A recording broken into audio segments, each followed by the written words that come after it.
ጤና ይስጥልኝ ተመልካቾቻችን፣ ሙሉቀን ሰጥዬ ነኝ።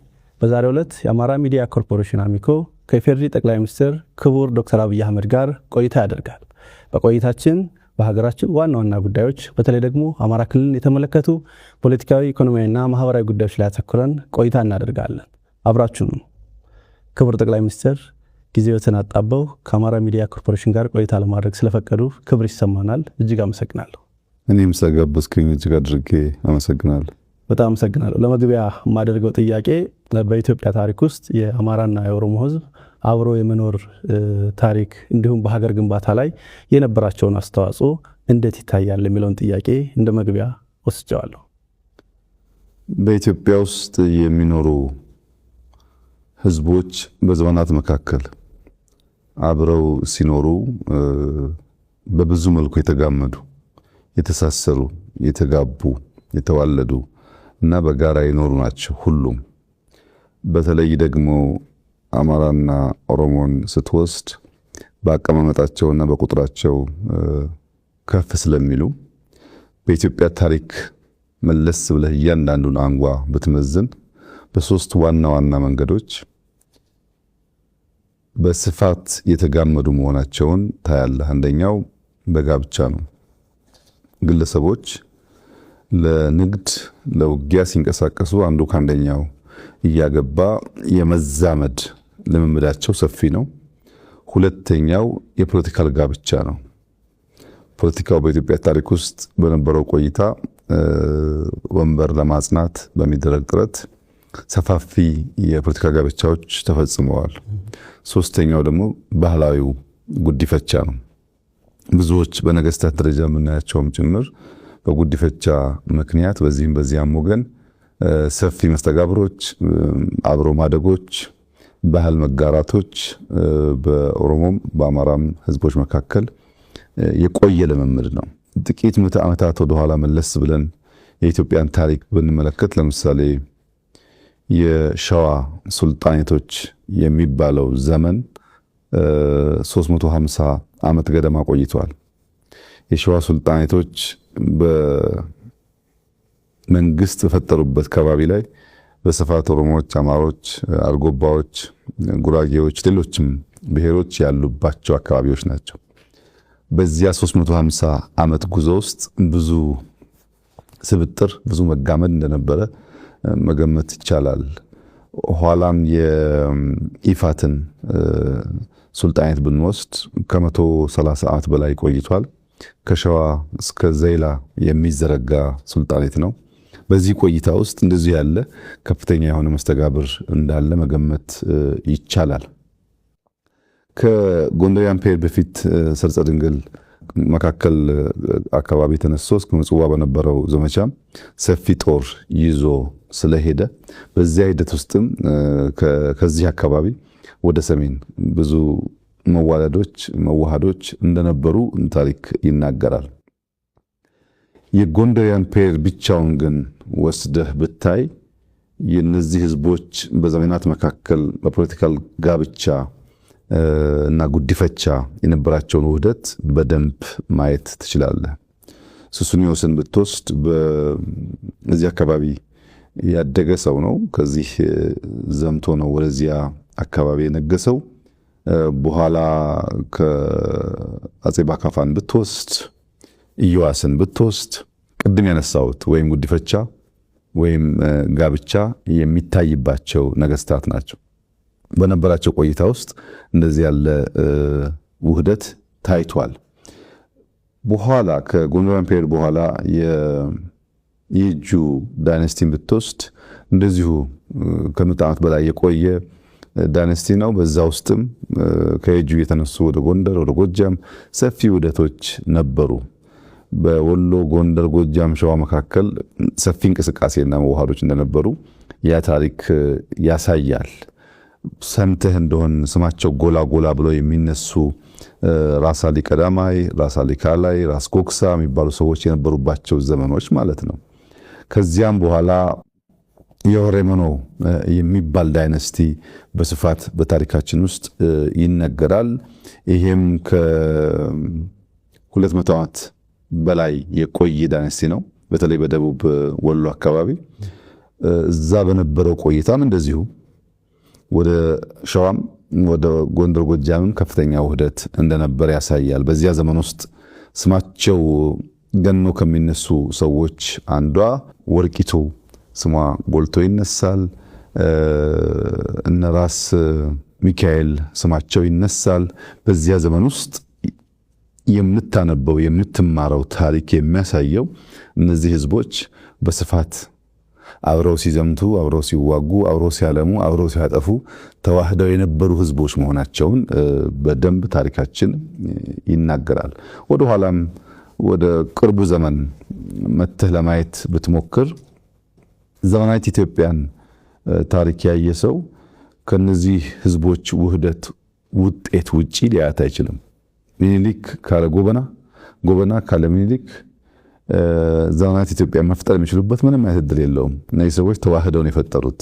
ብዙ ጊዜ ወደ ደቡብ ያለው ግጭት ይነሳል። ነገር ግን የሸዋው ኃይል ጎጃም ከራስ አዳል በኋላም ንጉሥ ተክለ ሃይማኖት ጋር ተጋጭቷል። ወሎ ከሚካኤል ጋር ተጋጭቷል። አርሲ ወላይታ ተጋጭቷል። ከሸዋ የተነሳ ወደ ሁሉም አቅጣጫ ነበር ዘመቻ የሚካሄደው።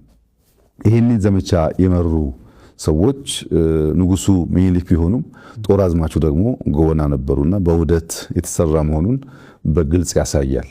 ሁላችን አንተም እኔም ማንኛውም ኢትዮጵያዊ መለስ ብሎ የሚኮራበትን የአድዋን ታሪክ ብናነሳ ሚኒሊክ ከገበየው ውጭ፣ ሚኒሊክ ከባልቻ ውጭ አልሰሩትም።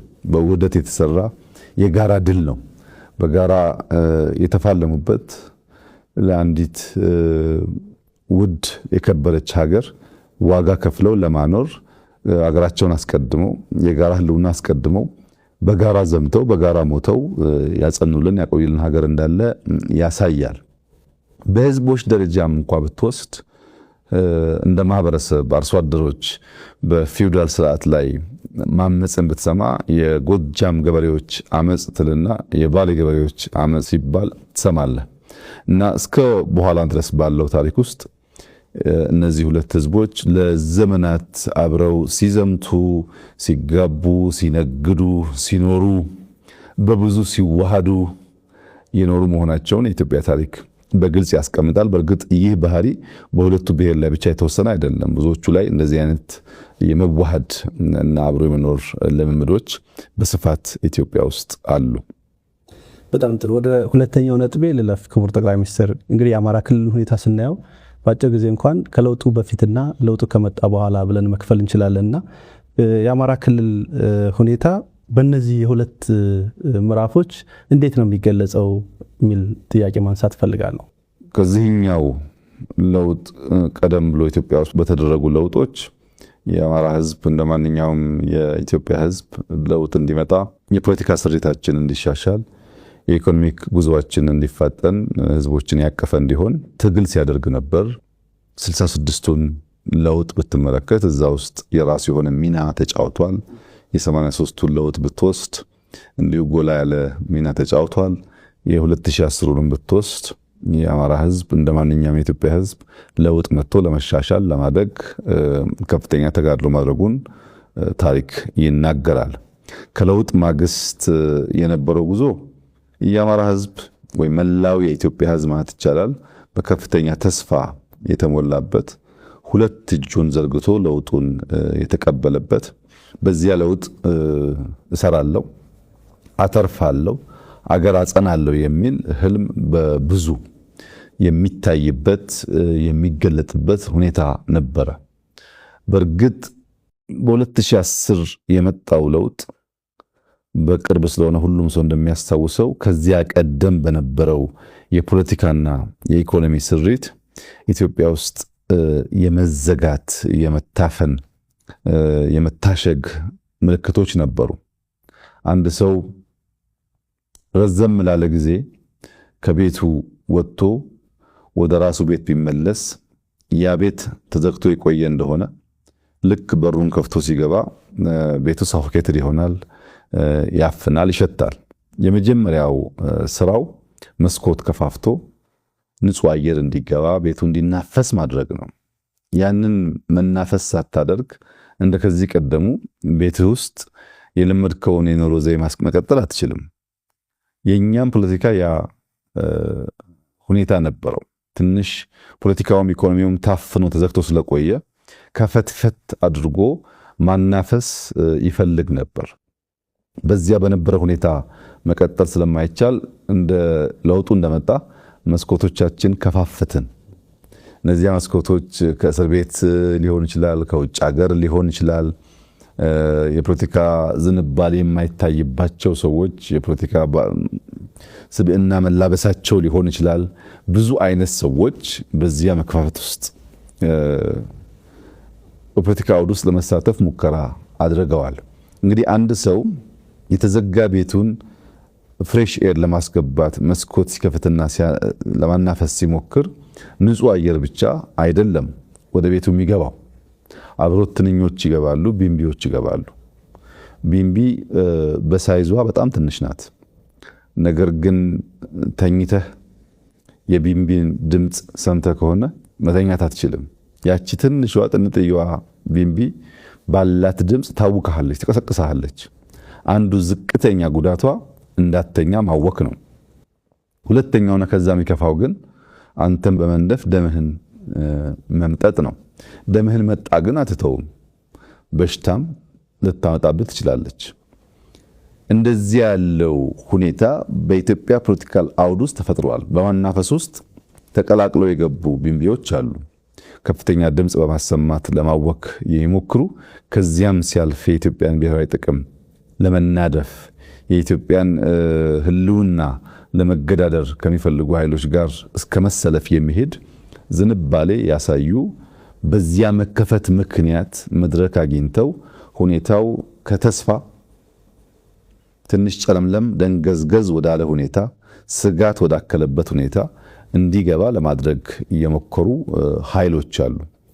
ይህንን ዝብርቅርቅ መንፈስ ነው የምታየው በሁሉም ክልሎች። በአማራም ክልል በከፍተኛ ደስታ የተቀበለው የደገፈው፣ በኋላ በተፈጠረ ሁኔታ ደግሞ ምንድነው የመጣብን የሚል ድንግዝግዝ ስጋት እያደረበት እየዋለ እያደረ ሲመጣ ግን ነገር እየተገለጠ ሲሄድ የመደመር መንገድ ብቸኛው አማራጭ መሆኑን፣ ለመበልጸግ የሚደረገው ጥረት ተገቢ ጥረት መሆኑን ያመነ ኃይል ሆኖ እንግዲህ ዘንድሮ ያንን በምርጫውም አረጋግጧል። ብቸኛው ኢትዮጵያን የማጽኛው መንገድ ቅድም በታሪክ ያነሳሁት ውህደት እንደተጠበቀ ሆኖ ያንን በሚያርቅ፣ በሚያድስ፣ በሚያሻሽል፣ በሚያሰፋ መንገድ መሄድ ብቻ ነው እንደ ሀገር ተከባብረን ተዋደን በጋራ ጥረን ግረን አንዲት ታሪካዊት ሀገር ማጽናት የምንችለው የሚል እምነት የያዘበት ጊዜ ይመስለኛል። ወደ ለውጡ ልውሰዶትና ልክ ለውጡ እንደመጣ እርስዎ ወደ ኃላፊነት ሲመጡ ያደረጉት ወደ አማራ ክልል ተጉዞ የተለያዩ ሰዎች ጋር ቀጥታ ፊት ለፊት መገናኘት፣ ከዛም በመለስ ከለውጡ ከትንሽ ወራት በኋላ እንዲሁ በየበልዩ ቤተ መንግስት የአማራ ክልል ተወካዮችን አነጋግረው ነበርና ይህንን ለምንድን ነበር ያደረጉት? በእርግጥ ከለውጥ ማግስት ሳይሆን ትንሽ ወደ ኋላ ይሄዳል። በ2003 ክረምት የከፍተኛ አመራሮች ስልጠና ነበር። በዚያ ስልጠና ወቅት ከአንዳንድ የአማራ ጓዶች አመራሮች ጋር ንግግር የጀመርንበት ጊዜ ነበር። ያ ንግግር ትርክትን ማደስ ያስፈልጋል። በመካከላችን ያለውን ግድግዳ ማፍረስ ይኖርብናል። የነበሩ ታሪካችንን ፈትሸን መርምረን ወደ ምንተባበርበት፣ ወደ ምንተጋገዝበት፣ በጋራ ወደ ምንቆምበት ቁመና ካልተቀየርን የኢትዮጵያ ነገዋ አስጊ ነው የሚል ውይይቶች ነበሩን። የውይይቱን ሂደት መለስ ብዬ ሳስታውስ አሁን ኢትዮጵያ ውስጥ የሚታዩ የተለያዩ ኃይሎች መሰብሰብ፣ መጣመር፣ ያልተቀደሰ ጋብቻ፣ ብዙም ርቀት የማይሄድ ጋብቻ አይና የእኛን ሁኔታ አስታውሳለሁ። እኛ ያኔ የነበረን ውይይት በሶስት አንጓ የተከፈለ ነው። መገንባት የምንፈልገው ሀገር አለ። እዚያ ጋር ለመድረስ ግን ምን እንዳለን ማወቅ አለብን። ምን እንዳለን ከማወቃችን በፊት በሁኔታዎች ላይ ያሉን እምነቶች ምን እንደሆኑ እንወያይ ነበር። ምን እናምናለን? ለምሳሌ ታሪክን በሚመለከት ምን ታምናለህ አንተ? በታሪክ ምልከታችን ላይ በኢትዮጵያ የብልጽግና ጉዞ ላይ በኢትዮጵያ ህዝቦች በእኩል የመጠቀም በእኩል የማደግ ሁኔታዎች ላይ ያለህን ምልከታ ያለህን ብሊፍ ማወቅ አንተም ማወቅ ጠቃሚ ነበር። መጀመሪያ እምነቶቻችንን በሚመለከት ብዙ ጊዜ ረዘም ላለ ጊዜ እንወያያለን። በእነሱ ጉዳይ ላይ ከሞላ ጎደል መግባባት ሲታይ what we possess የሚለው ሁለተኛው ፓርት ነበር። ምንድነው ያላት ኢትዮጵያ? እኛስ ምን አለን? ምን እኔ እሰጣለሁ? ምን ታመጣለህ አንተ? ምን አጋጭተን ነው የምናስበውን ነገር የምናሳካው? ያሉን ነገሮች ከለየን በኋላ ደግሞ ምን ገነባትን ኢትዮጵያ በምን መልክ እንደምንገነባ እናነሳ እንወያይ ነበር። አሁን አይተህ ከሆነ ብዙዎቹ እምነቶቻቸውን ከሌል በኋላ ስለሚያደርጉ ልክ ትንሽዬ ነገር ሲመጣ መሰረቱ የተስተካከለ ስላልነበረ ቶሎ ይፈርሳል። ሁልጊዜም ውህደት ሲፈጠር፣ ሁልጊዜም በጋራ መተባበር ሲፈጠር ግለሰቦች፣ ፓርቲዎች፣ ቡድኖች መነጋገር ያለባቸው እምነት ነው። ምንድነው የምታምነው? ምንድነው ማምነው? በምን መነጽር ነው ነገን የምታየው? በምን መነጽር ነው ትናንትን የምታየው? በምን ትብብር መንፈስ ነው ዛሬን የምንሰራው የሚለውን ካልተግባባ በጋራ መቆም ጠላትን ያሰነብት ይሆናል እንጂ ብዛም ፋይዳ አይኖረውም። ያን ለመፍታት ውይይቶች እናደርግ ነበር። ከዛ ከለውጡ ጥቂት ወራት በፊት በኦሮማራ እንቅስቃሴ ባህር ዳር መጥቼ ከእናንተ ሚዲያ ጋር ቆይታ አድርጌ ነበር። ያንን መለስ ብላችሁ ብታዩ ይሄንን ሐሳብ የሚገልጽ ነው።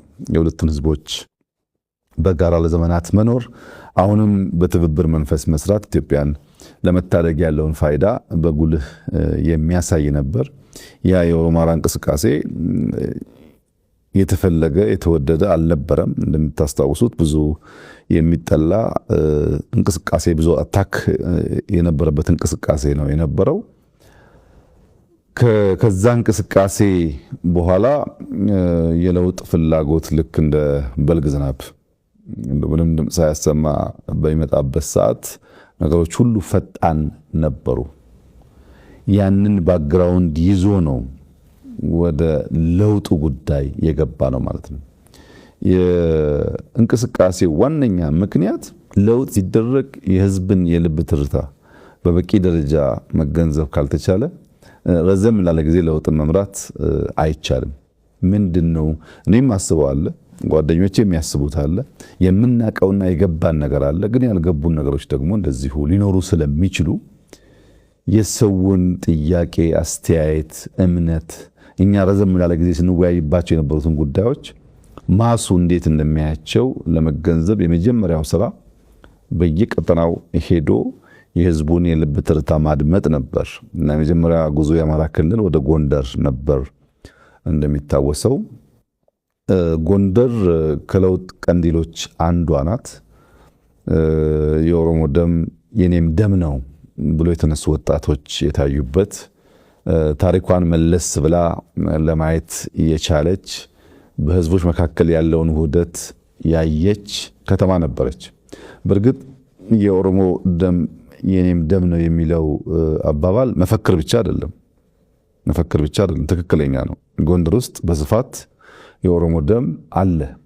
ቅድም ባነሳኋቸው ጋብቻዎች ምክንያት ብዙ ውህደቶች አሉ እና እዛ በመሄድ የህዝቡን ሁኔታ ለማድመጥ ሞክሬያለሁ። ከዚያ በኋላ በብዙ ከተሞች በባህር ዳር፣ በደሴ፣ በኮምቦልቻ፣ ደብረ ብርሃን፣ ወልዲያ፣ ደብረ ማርቆስ በኋላም የተውጣጡ ሰዎች እዚህም መጥተው ሁለት ሶስቴ ተወያይተናል። በዚያ ውይይት ውስጥ ህዝቡ ምን ይፈልጋል የሚለውን ለማየት ከፍተኛ ጥረት ተደርጓል። እንደኛ ባለ ታፍኖ በቆየ ፖለቲካ ውስጥ የሚደረግ ለውጥ ከህዝብ ጋር መወያየትና የህዝብን ልብ ትርታ ማድመጥ የሚያስፈልግበት ምክንያት ለምሳሌ የቻይናን ለውጥ ከማኦ በኋላ ዴንግ ሲመጣ የነበረው ሁኔታ ብናይ ከሞላ ጎደል ይመሳሰላል። ፖለቲካው የታፈነ ነው፣ ኢኮኖሚው የታፈነ ነው፣ ረሃብ አለ፣ ችግር አለ። ከ800 ሚሊዮን ያላነሰ ህዝብ በከፍተኛ ድህነት ውስጥ ይኖራል። ለዜጎች ምግብ ማቅረብ የሚቻልበት ሁኔታ አልነበረም። አይዲዮሎጂ ጎልቶ በትብብር ማልማት ሁለተኛ የሆነበት ሁኔታ ነበር።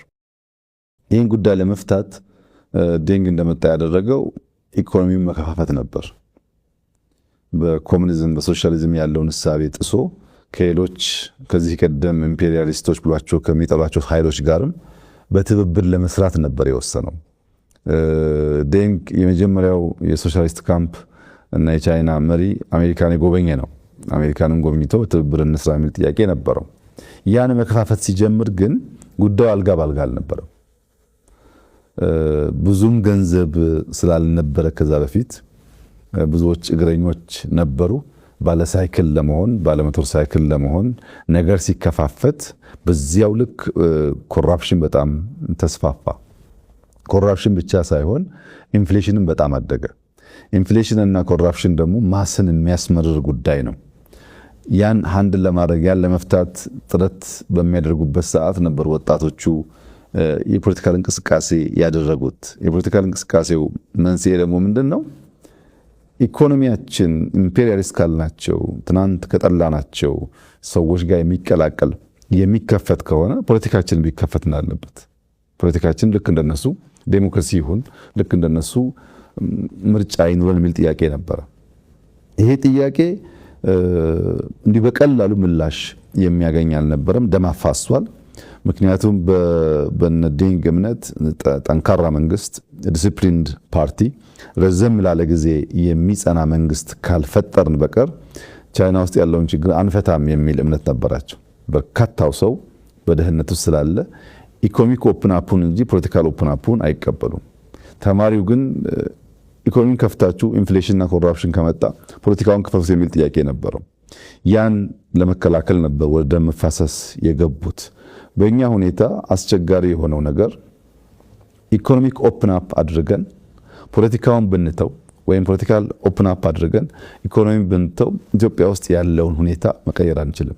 ለዚህ ህዝብ ካወያየን የልብ ትርታን ካደመጥን በኋላ እንዴት አድርገን ነው ሁለት ዋና የሪፎርም ዋና የስብራት መንስኤዎቻችንን በመክፈት ምናስባትን ሀገር ልንሰራ የምንችለው የሚለውን ነገር ዲዛይን ለማድረግ ያ ውይይት በእጅጉ አስፈላጊ ነበር። ብዙ ተምረንበት ሰሜን፣ ምዕራብ፣ ምስራቅ፣ ደቡብ ብትሄድ የኢትዮጵያን ፍላጎት ከሞላ ጎደል የሚቀራረብ መሆኑን አይተን ከዚያ በኋላ ነው እንግዲህ መደመር በተሟላ ቅርጽ ወጥቶ የኢትዮጵያ ብቸኛው መንገድ በተደመረ መንገድ ወደ ብልጽግና መጓዝ ነው። ካልበለጸገች ካልተደመረች ህልውናዋ አደጋ ውስጥ ሊገባ ይችላል ወደሚል መንግስታዊ ንድፍ የገባ ነው ማለት ነው። በጣም ጥሩ። አንድ ክስተት ልመልሶት ነው። ከለውጡ በኋላ እንደሚያስታውሱት ክቡር ጠቅላይ ሚኒስትር አማራ ክልል ላይ ከሚታወሱ ታሪኮች ውስጥ አንድ ሰኔ 15 የሚባል መጥፎ ታሪክ አለንና እንዴት ነበር የሚያስታውሱት? ለምንድን ነው የተከሰተው ብለው ያስባሉ እርስዎ? ደግሞ ከለውጥ ማግስት ስለነበረ ከኢትዮጵያ ፖለቲካም ጋር ያለው ተጽዕኖ ቀላል የሚባል አይደለምና እንዲሁም ደግሞ አሁን የአማራ ክልል ያለበት ሁኔታ የሚታወቅ ነው። ለአሁን ላለበት ሁኔታ አስተዋጽኦስ ያበረከተ ነበር ብለን መውሰድ እንችል ይሆን? የሰኔ 15ቱ ክስተት መነሻው አድርጌ የምወስደው ቤዚክሊ ከሁለት ጉዳዮች የሚመነጭ ይመስለኛል። አንደኛው ስሁት ግምገማ ነው። አንድ ነገር ለማሳካት የምትሰራው ግምገማ በበቂ ዳታ ላይ በበቂ ኢንፎርሜሽን ላይ ያልተመሰረተ ከሆነ ጉጉት ይቀድምና መሻት ይፈጥንና ወደዚያ ለማድረስ የሚገባህን መንገድ በትክክል ዲዛይን ሳታደርግ ጥፋት ታመጣለህና ስሁት ግምገማ አንዱ ችግር ይመስለኛል። ይሄ እዛ ላይ በቃ ሳይሆን ከዛ በኋላም በተደጋጋሚ የምናየው ችግር ነው። ሁለተኛው ችግር በሁለት እግር ማነከስ ነው። ለውጥ ተቀብለህ ኃላፊነት ተቀብለህ የህዝብ አደራ ተቀብለህ በሌላ መንገድ ደግሞ ያልተቀደሰ ጋብቻ የመደበኛ ኃይሎች ጋር አድርገህ እዚህም እዚያም ለመሆን የሚፈለግ ሁኔታ በአንዳንድ ሰዎች ይታይ ስለነበረ ያም የፈጠረው ይመስለኛል። ግምገማውም ችግር አለ። እንደገና ደግሞ በሁለት እግር ማነከሱም አለ። እዚህ ተቀምጦ እዚያ ሆኖ ደግሞ እዚህ የመሻቱ ፍላጎት የተቀላቀሉ ነገሮች አሉ። በአንድ መንግስት ወይም በአንድ ፓርቲ እቅድ የሚመራ ስብስብ ሳይሆን እቅዱን ከተለያየ ሶርስ የሚወስድ ኃይል ያለበት ግን በጋራ የሚነጋገር የሚሰበሰብ የሚወያይ በዛ ሂደት ውስጥ ደግሞ ጥፋት ሊያመጣ የሚችል ክስተት ሆኗል። እንግዲህ ቅድም ላነሳልን እንደሞከርኩት የኢትዮጵያ ህዝቦች የመዋሃድ ታሪክ ቢኖራቸውም አብሮ የመዝመት ታሪክ ቢኖራቸውም በዘመናት መካከል ስልጣን ሲመጣ በኃይል አልጋ ሳይጸና የመገዳደር ፍላጎት የባህላችን አንዱ አካል ነው። በልጅ ኢያሱ ዘመን መለስ ብለህ ታሪክ ብታገላብጥ ይሄን ነገር በቀላሉ ማየት ትችላለህ። በጃንሆይ ጊዜ የታህሳስ ግርግር የምንለውን በኋላ 56 ላይ ያጋጠመውን ብንወስድ የዚሁ ተቀጽላ ነው። በደርግ ዘመን 1981 ያየነው መሰል ባህሪ ነው። በኢህአደግ ዘመን መጠኑ ዝቅ ያለ ቢሆንም በ2001 አካባቢ መጠነኛ ፍላጎቶች ተንጸባርቀዋል። በእኛም ጊዜ በሰኔ 2010 16 ላይ ከለውጡ 2 ወር 3 ወር በኋላ መሰል ሙከራዎች በመስቀል አደባባይ ተካሂደዋል። እዚህ በኢትዮጵያ ታሪክ ውስጥ ሁልጊዜም በኃይል ፍላጎትን ማሳካት፣ በኃይል ስልጣን ለመያዝ መሞከር፣ ሰው በመግደል ስልጣን ለመውረስ መሞከር ነበር ማለት ነው።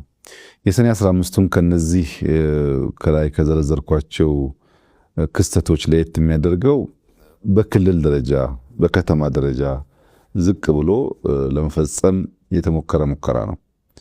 በክልል ደረጃ እንደዚህ ያለውን ጉዳይ ፈጽመህ ምን ታሳካለህ የሚለው ጉዳይ ቅድም ያልኩት የስሁት ግምገማ ውጤት አካል ይመስለኛል።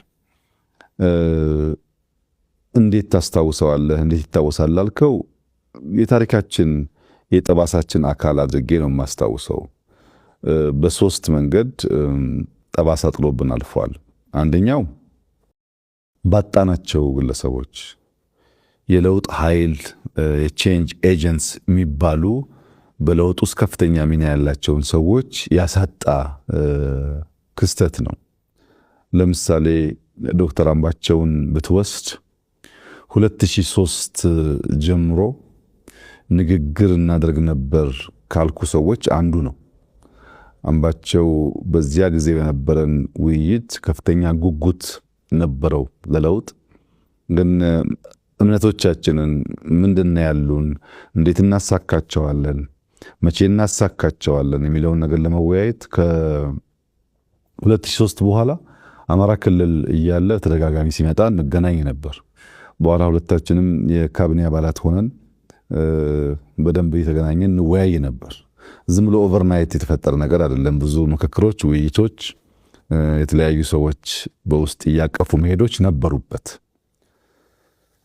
ጀነራል ሰዓረን ብትወስድ ሰዓረ አጋጣሚ ሆኖ ቀደም ብሎ ሃይ ስኩል ቦርዲንግ ስኩል በጋራ የተማርነው አንድ ትምህርት ቤት ነበር።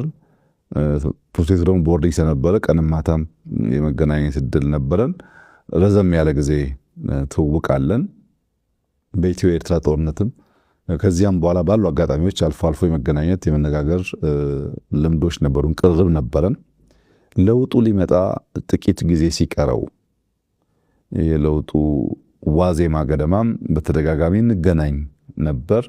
በተለይ ግን በተለየ መንገድ እንዲታወስ ከማስታወስበት አንዱ ነገር ታስታውስ እንደሆነ የጠቅላይ ኤታማዦር ሹሙንና የደህንነት ኃላፊውን በአንድ ጀንበር ለማንሳት የነበረው ውሳኔና የለውጡ አካል ከመጀመሪያው ከእቅዱ ጀምሮ የተሳተፈበት ብቸኛው ሰው ሰዓረን ማለት ይቻላል።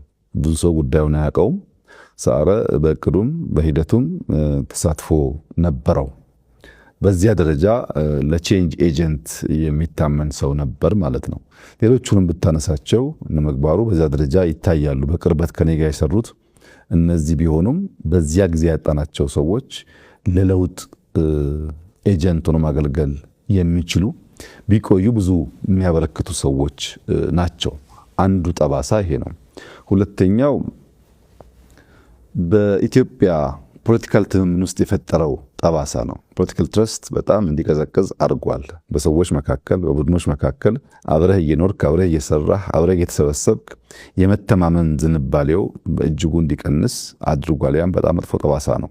አብረህ ስለ ሀገር ከምትመክረው ሰው አደጋ ያጋጥመኛል እያሰብክ መምከር በእጅጉ ትምምንን የሚቀንስ ጉዳይ ስለሆነ እንደ አንድ ክስተት ጠባሳ ሊታይ ይችላል።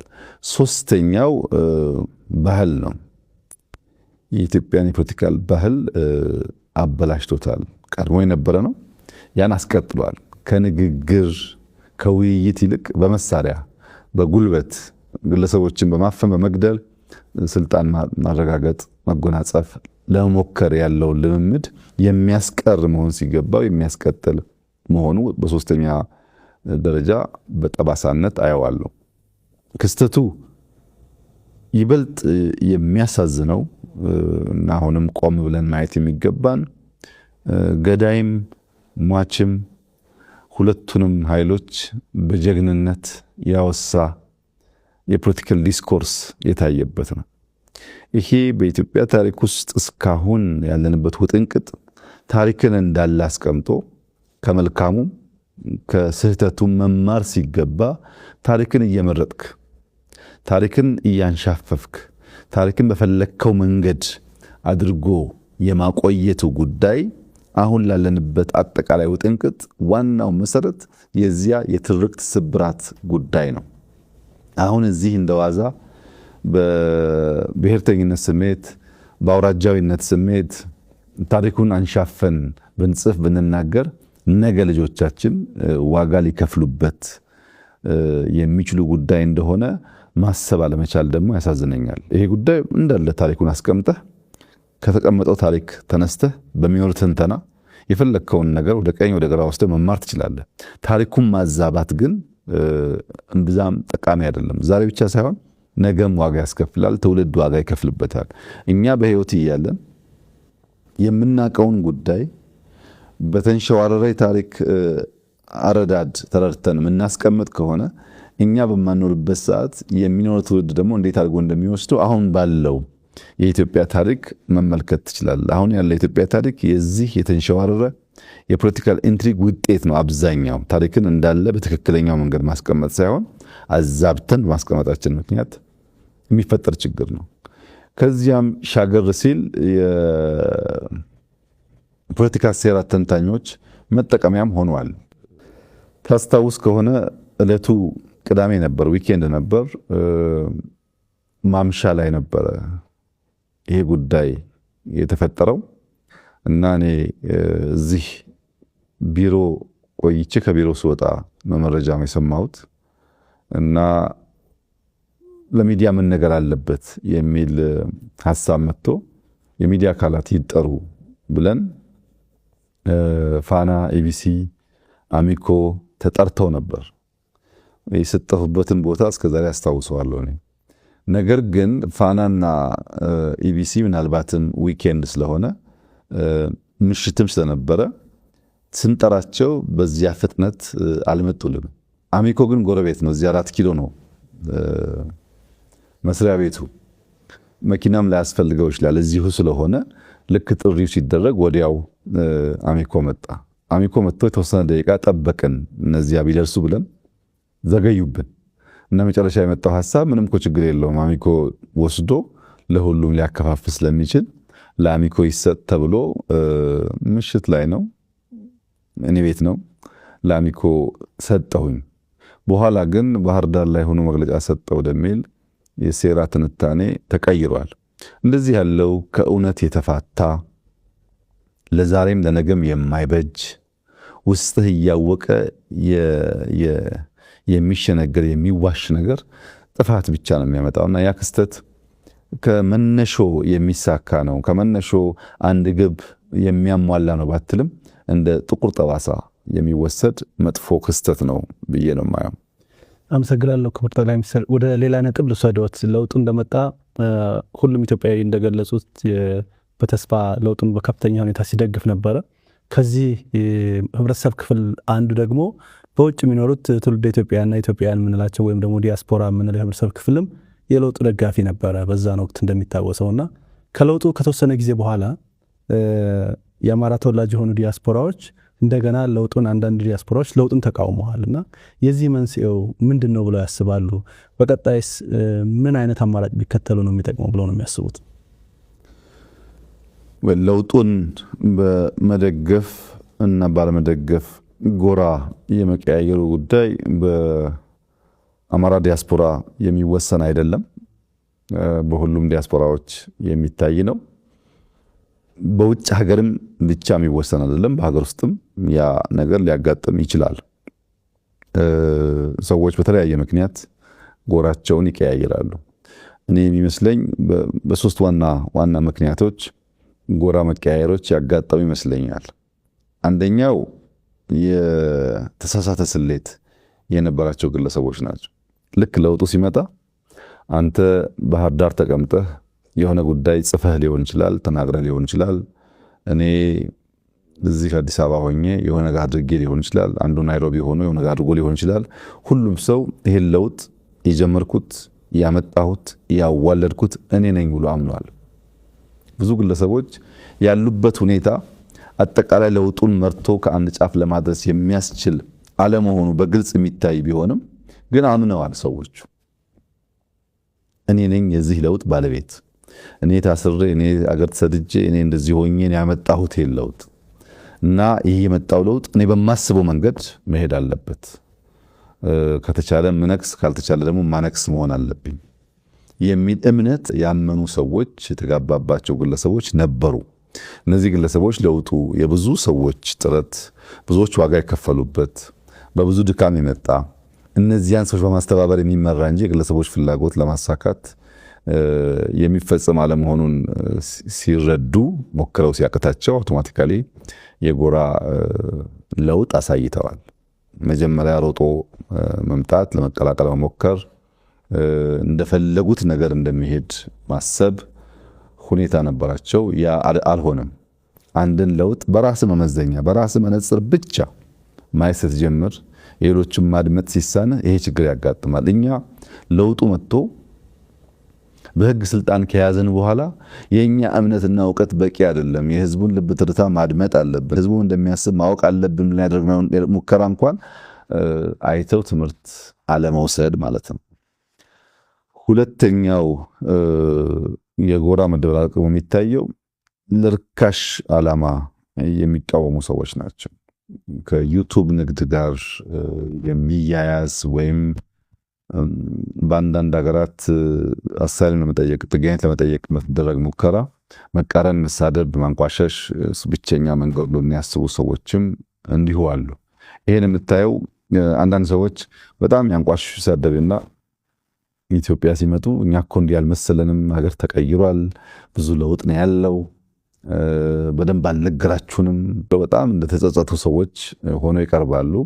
ሄዶ ደግሞ ትንሽ 6 ወር 8 ወር ሲቆይ የግድ ገንዘብ ጥቅም ስለሆነ መልሶ ያ ባህሪ ሲያገረሽ ታያለ። እንደነዚህ አይነት ሰዎች አሉ። በሶስተኛ ደረጃ ግን እውነተኛ ጥያቄ ያላቸው ሰዎች ደግሞ አሉ። በአንዳንድ ጉዳይ ላይ እውነተኛ ጀኖን ጥያቄ አንስተው በበቂ ደረጃ ምላሽ ያላገኙ ሲመስላቸው እንደዚህ አይነት ስሜት የሚሰማቸው ሰዎች አሉ። ያ የኛም ድክመት ያለበት ሊሆን ይችላል። እና የተለያየ ጎራ ነው፣ በአንድ ካታጎሪ የሚወሰድ አይደለም። መንገዳቸው ምን ይሁን፣ እንዴት ቢቀጥሉ ይሻላል ላልከኝ፣ ያው እውነተኛ ጥያቄ ያላቸው ቀርብ ብሎ ማየት ነው። ይምጡ፣ ይመልከቱ፣ ይጠይቁ፣ አብሮ ይስሩ። ለውጥ ዳር በመቆም ብቻ አይሳካም። መሳተፍ ይፈልጋል።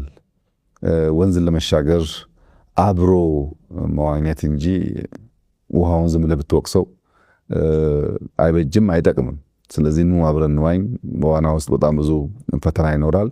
በዛ ሂደት ውስጥ ነው ትክክለኛውን ነገር የምታገኙት ብዬ ነው መክረው። በተሳሳተ መልኩ በተሳሳተ ስሌት ውጤቱን የገመቱ ሰዎች የኢትዮጵያ ነባራዊ ሁኔታ ያኔ ብቻ ሳይሆን አሁንም የተገነዘቡ አይመስለኝም። የኢትዮጵያ ነባራዊ ሁኔታ መገንዘብ፣ ዘመኑን መገንዘብ ያስፈልጋል። አንተ እንኳን በምታውቀው ከለውጡ ዓመት 2 ዓመት በፊት ኢትዮጵያ ውስጥ የዳታ ፔኔትሬሽን የዳታ ስፋት ውስን ነው። ብዙ ሰው አብዛኛው መረጃ የሚያገኘው ከናሽናል ሚዲያ ነው። ብዙ ሚዲያዎች አልነበሩም። ስልክ እንዳሁን ኢንተርኔት በበቂ የለውም። ዳታ በስፋት አልተሰራጨም። ብዙ መረጃ የሚሰራጭበት መንገድ ውስን ነው። አንተ ብቸኛው ተናጋሪ ልትሆን ትችላለህ። አሁን በጣም ብዙ ተናጋሪ፣ ብዙ ተንታኝ፣ ብዙ አዋቂ ያለበት ጊዜ ነው። በአንዳንድ ጉዳዮች ላይ ብዙ መረጃም ያለበት ጊዜ ነው እና ነባራዊ ሁኔታውን ማወቅ ያስፈልጋል። ለውጥ የአንድ ሰሞን ድግስ አይደለም፣ ሂደት ነው። በዚያ ሂደት ውስጥ ብዙ ጉዳዮች ሊቀያየሩ ይችላሉ። ረጅም መንገድ መሆኑን አምኖ ራስን አስተምሮ ራስን አጀስት ማድረግ የሚያስፈልግ ይመስለኛል። ጫና መቋቋም የሚሳናቸው ለጊዜያዊ ችግር ሲሉ ደግሞ ሸብረክ የሚሉ ሰዎች ጥጃው ሳይወለድ በረቶ ይዘጋም። መከራው፣ ችግሩ፣ ሂደቱ በአጭር ጊዜ ውስጥ የሚፈጸም ስላልሆነ ለርካሽ ዓላማ ለርካሽ ጥቅም ሲባል ከቁም ነገር መጉደል አይሆንባችሁ። ታሪክ መስራት የሚያስችል ሁኔታ ካለ ለዚያ መሄድ፣ ያም ካልተቻለ ደግሞ ከታሪክ ቀኝ መቆም እንጂ ላነሰ ለወቅታዊ ችግር ሲባል ብርታት በማጣት አቋም በማጣት የሀገርን ጥቅም በመወላወል ማሳጣት ጥቅም አለው ብዬ ብዙ አላምንም። በዚህ መንገድ ቢኬድ ይሻላል ብዬ አስባለሁ። ስራው እስከተሰራ ድረስ ውጤት እስካለ ድረስ የሰው ልጅ የማየት የማመዛዘን አቅም እስካለ ድረስ እውነታው እየተገለጠ መሄዱ አይቀርም ብዬ አምናለሁ። አመሰግናለሁ ክቡር ጠቅላይ ሚኒስትር። ወደ ሌላው ነጥብ ልለፍ። ብልጽግና እንደ ፓርቲ የመደመር መንግስትም እንደ መንግስት ሲመጣ የአማራ ህዝብ ይፈታቸዋል ይመልስልናል ብለው ሲያነሷቸው ወይም ተስፋ ያደርጓቸው ጥያቄዎች ነበሩና እነሱን ከመመለስ አንጻር ምን ተከናውኗል ብለው ያስባሉ? ብዙ ጊዜ ደግሞ የአማራ ህዝብ ከሚያነሳቸው ጥያቄዎች መካከልም እንዳብነት ከወሰንና ከማንነት ጋር የሚገናኙ ጉዳዮች ዛሬም ድረስ አልተፈቱም፣ ረጅም ጊዜ ወስደዋል እየተባለ ይነሳል። ይሄ ደግሞ የአማራ ህዝብ ለብልጽግና መንግስት የሚኖረውን ድጋፍ እንዲቀንስ እምነቱን እንዲላላ ያደርገውም ወይ የሚለው ላይ ማብራሪያ እንዲሰጡኝ ይፈልጋሉ። በዚያ ከለውጥ ማግስት ባደረግነው ውይይት በሁሉም የአገሪቱ ጫፎች የነበሩት ጥያቄዎች፣ አስተያየቶች በሁለት አንኳር ጉዳዮች ተከፍለው ይታዩ ይችላሉ። አንደኛ ፖለቲካ ጥያቄ ነው። ሁለተኛ ደግሞ የመልማት ጥያቄ ነው። ልማትና ፖለቲካ ናቸው ጎልተው በተለያየ ቋንቋ በተለያየ መንገድ የሚነሱት። በአማራ ክልል የነበረውን ጥያቄ ከዚህ ተለይቶ የሚታይ አይደለም። የመጀመሪያው የፖለቲካ ጥያቄውን ብንወስድ በሁለት ከፍለን ማየት እንችላለን። ራሱ የፖለቲካውን ጥያቄ አንደኛው ረዥም ጊዜ የሚወስድ ዘላቂ መፍትሄ የሚሻ አስተማማኝ ሰላም ማረጋገጥ የሚፈልግ ከአንድ ብሔር፣ ከአንድ ክልል፣ ከአንድ ፓርቲ በላይ ማሳተፍ የሚፈልጉ ጉዳዮች አሉ። በአንድ ፓርቲ የማይመለሱ፣ በአንድ ክልል የማይመለሱ፣ በአንድ ከባቢ ፍላጎት የማይመለሱ የሌሎችን ተሳትፎ የግድ የሚጠይቁ ጉዳዮች አሉባቸው ጥያቄዎች ውስጥ። ለምሳሌ ህገ መንግስት በሚመለከት ባንዲራው ላይ ጥያቄ የሚያነሱ ሰዎች አሉ። አንቀጽ 39 ላይ ጥያቄ የሚያነሱ ሰዎች አሉ። በወሰን ጉዳይ በወሰን ይገባኛል ጥያቄ የሚያነሱ ሰዎች አሉ።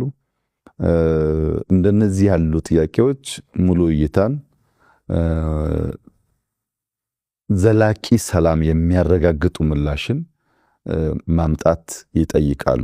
እንዲሁ ሰምተህ ወዲያው የምትመልሳቸው ጉዳዮች ሳይሆኑ ሂደት ይፈልጋሉ።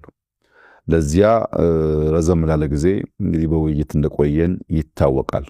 እያንዳንዱ የራሱ ችግር ስላለበት ለምሳሌ ከነዚህ ጥያቄዎች ውስጥ ስንቶቹ እንደሆኑ ባላቅም ብዙዎቹ በሀገራዊ ምክክሩ ምላሽ ሊያገኙ እንደሚችሉ ተስፋ አደርጋለሁ። ነገር ግን ሐረርጌ ሄደህ የተጠየቀውን ጥያቄ እዛው ምላሽ ሰጣለሁ ብትል ወለጋ ስትሄድ ጥያቄ ሊወልድ ይችላል። ወላይታ ሶዶ ሄደህ ተጠይቀህ ለዚያ ምላሽ እዛው ሰጣለሁ ብትል ጎንደር ስትሄድ ጥያቄ ሊወልድ ይችላል። ከዚህ ማሳያ አንዱ የወልቃይት ጥያቄ ነው። የወልቃይት ጥያቄ ረዘም ላለ ጊዜ ይገባኛል ጥያቄ በአማራ ክልል ሲነሳ ቆይቷል።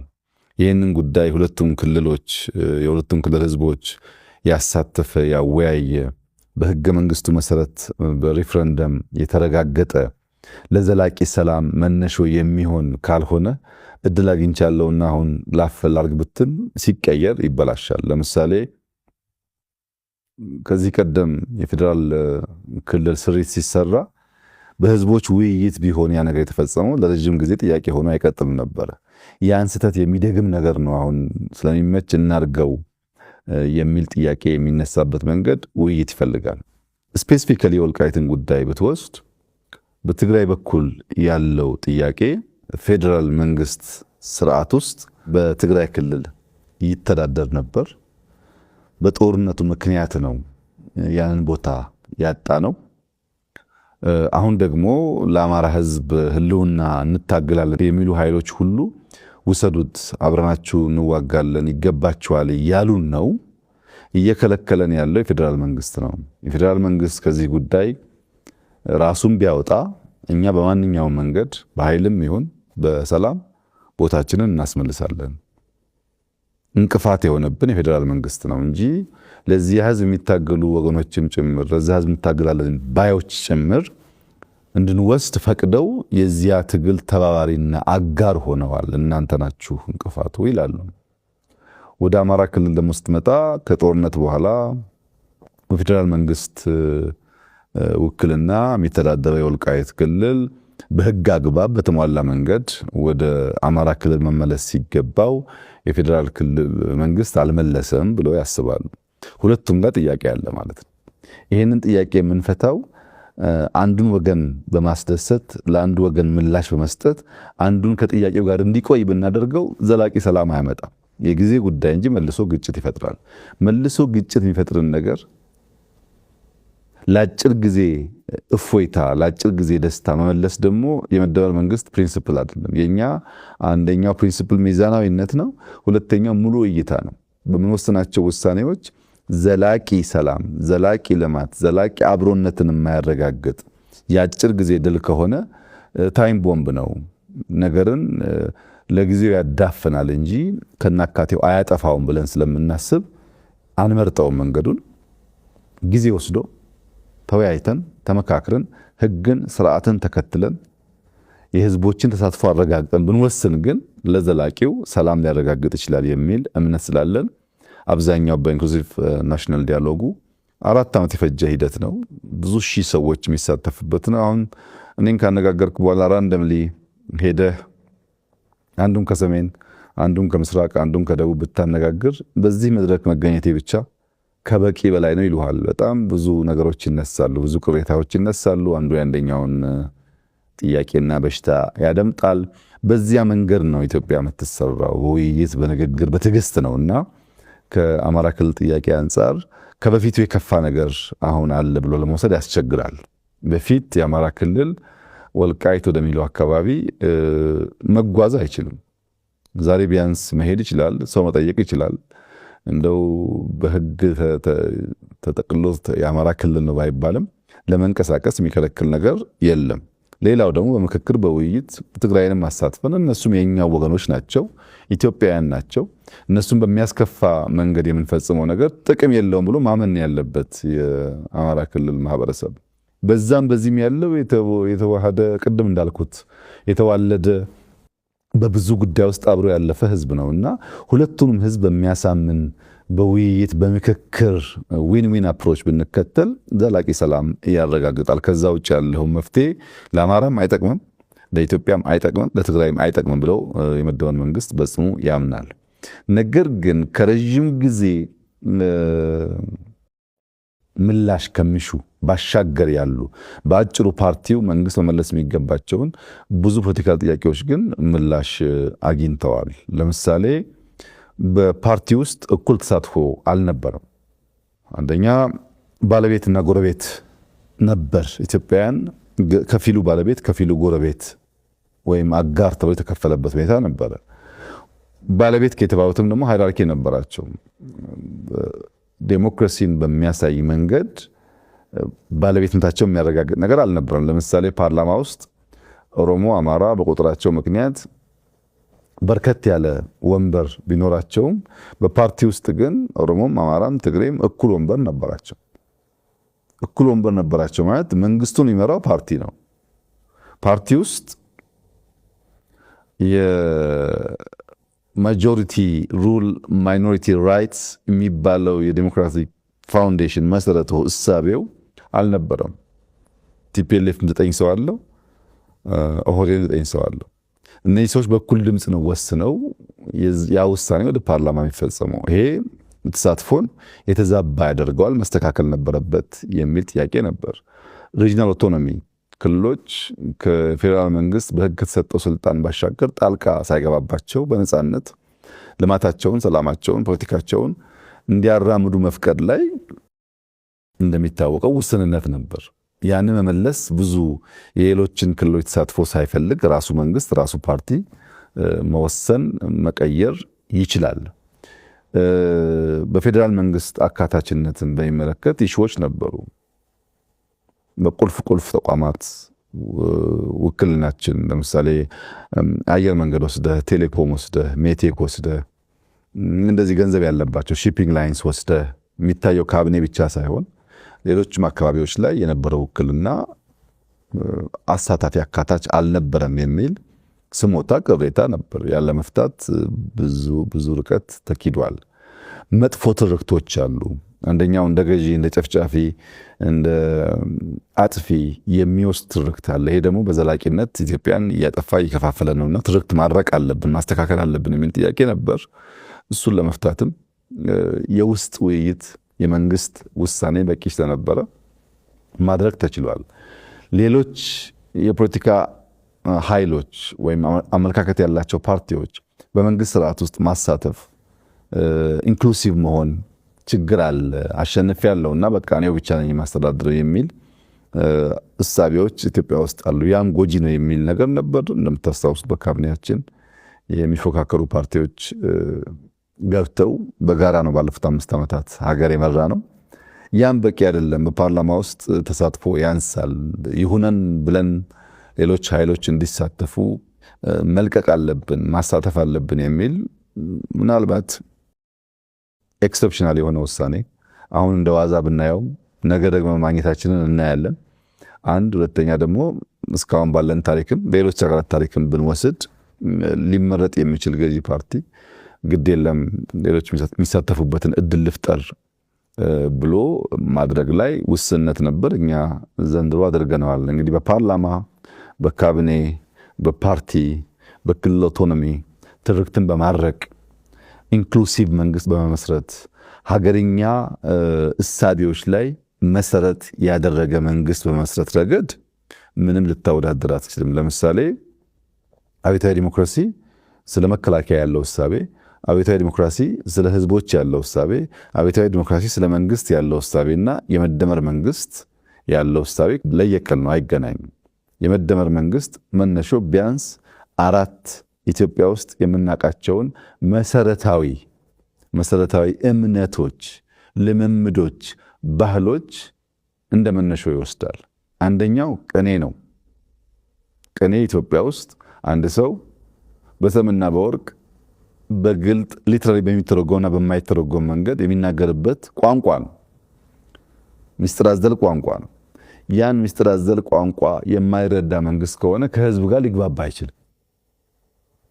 ካልተግባባህ ደግሞ ካልተነጋገር ካልተደማመጥክ ደግሞ እምነት አይፈጠርም።